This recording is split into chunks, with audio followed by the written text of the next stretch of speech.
The unprecedented reaction from governments around the world is to do whatever it takes to keep their economies afloat in response to the coronavirus pandemic.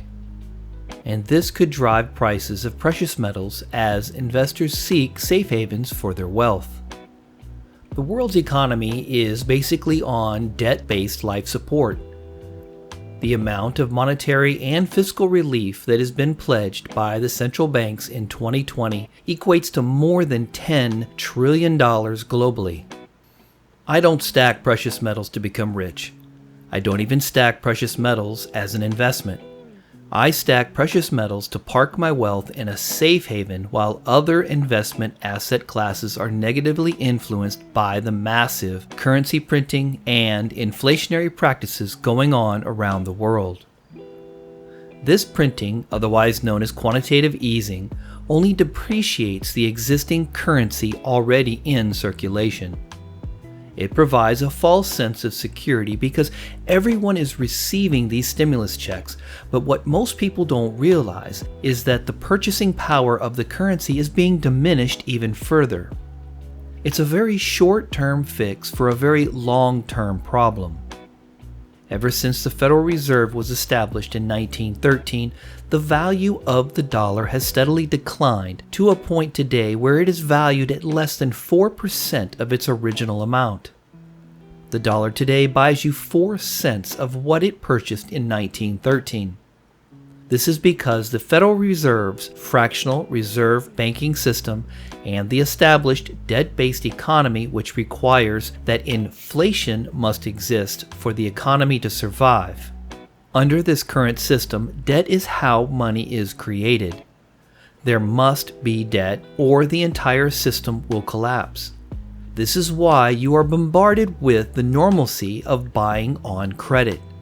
There is nothing normal about it. You are buying something you really can't afford and are paying a percentage of your wealth in interest to a loaner for the right to use their money to go into debt. Simply, interest is the cost of using someone else's money. Media advertising teaches us that borrowing money is normal and even expected.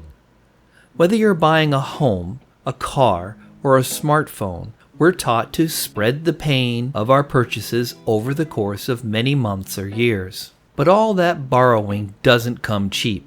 Every time you put something on plastic or spread it out over payments, you're effectively paying more for the very same item in the form of interest owed to the bank or lender.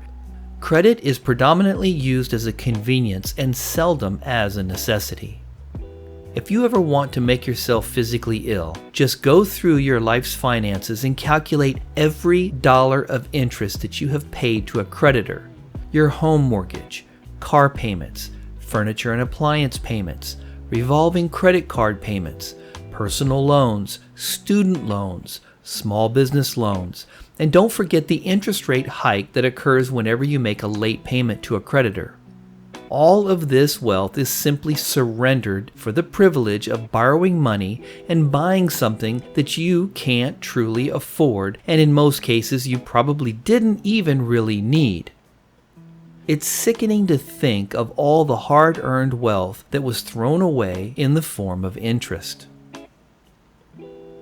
So how much interest does the average American pay each year? The average interest paid per car loan is 4.36%.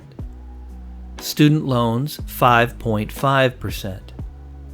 Home mortgage, 30-year fixed, 4.44%. Revolving interest credit cards, 15%. The average mortgage interest that an American pays each year is $5,646. The average interest on an auto loan is between $769 to $895 a year. Credit card interest annually are roughly $855 of interest, and student loan interest of $641. Nearly 14% of the median household's income is forfeited for the privilege of purchasing on credit. Average credit card penalty interest rates. The penalty rate, also called the default rate, is the rate you'll pay on your card when or if you fail to make the payments on time. Take a look at this chart to see the interest rates that you have to pay if you make a payment late.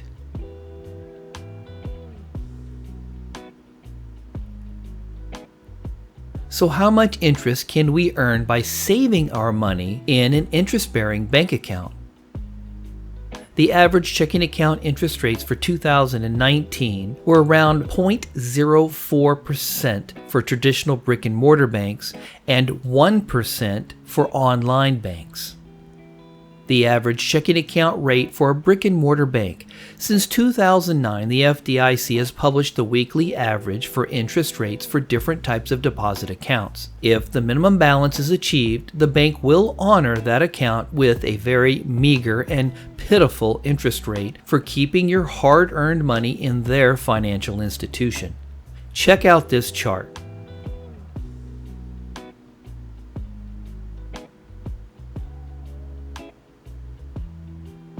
So when a bank loans us money, they charge 5 to 15% interest for the privilege of using their currency. But when we place our hard-earned currency in their bank, they only pay us 0.01% to turn that money around and charge someone else 5 to 15% for it again. Actually, as of March 26, the Fed Board of Governors announced that banks no longer have to maintain a reserve percentage of cash on hand. No bank has to keep any cash on hand.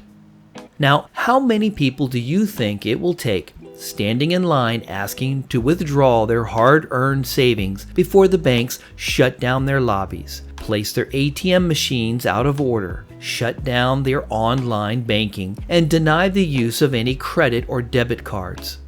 The reality is that this will be the very first thing that the banks do to protect themselves from a bank run.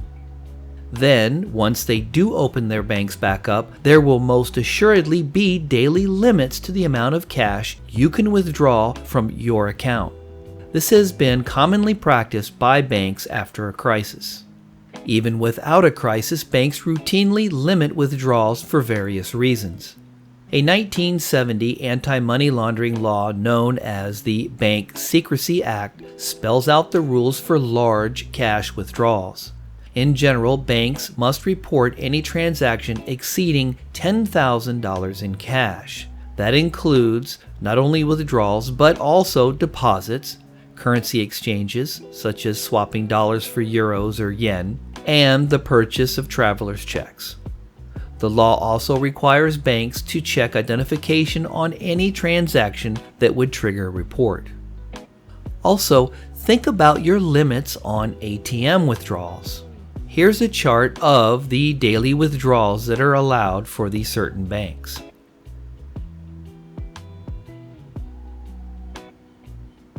Ask yourself what daily limit your bank allows you to withdraw per day. The first time you try to buy a big ticket item, you will find out very quickly that you must get the bank's permission to release funds above a certain amount. How many times has your account been frozen because you made a purchase outside of your local community and you had to call the bank to release funds? Anytime you travel out of your typical residence area, like to another state, you're expected to call your bank and provide your travel itinerary by the day and location before the bank will release funds that you may wish to spend while on that trip. I've had this happen to me on numerous occasions. How severely this occurs will depend on the banking institution you deposit your wealth with. Keeping your wealth in the control of any investment or banking institution is completely relinquishing control of your wealth to that agency. Investing in any asset class that is denominated in a fiat currency is placing your wealth in the faith and confidence of the Federal Reserve and their ability to maintain the strength of the dollar.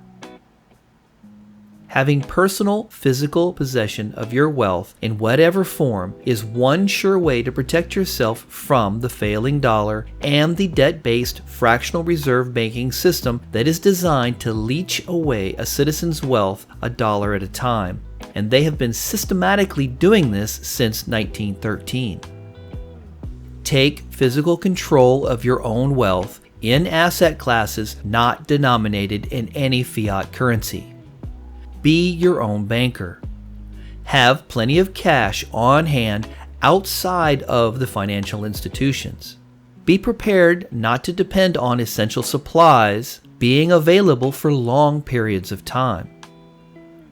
Don't think of your precious metals as a tool for barter, but more as a safe method of securing your wealth until the new monetary system is well established and stable enough to buy back into.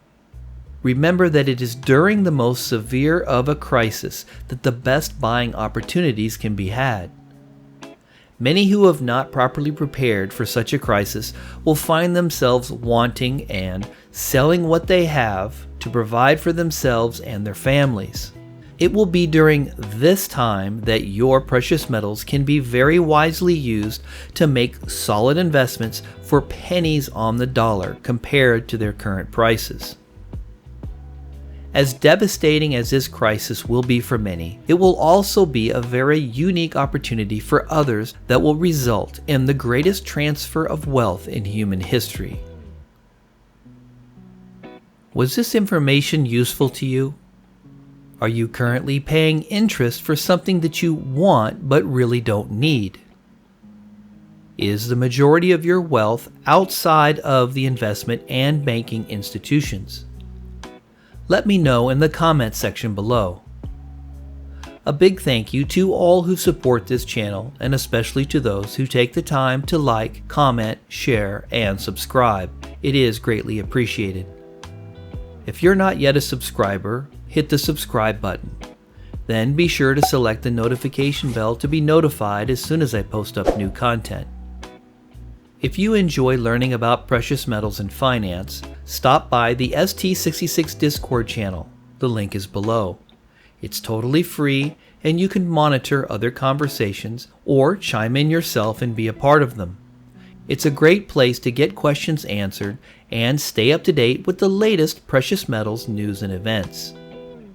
And as always, feel free to share this content with all.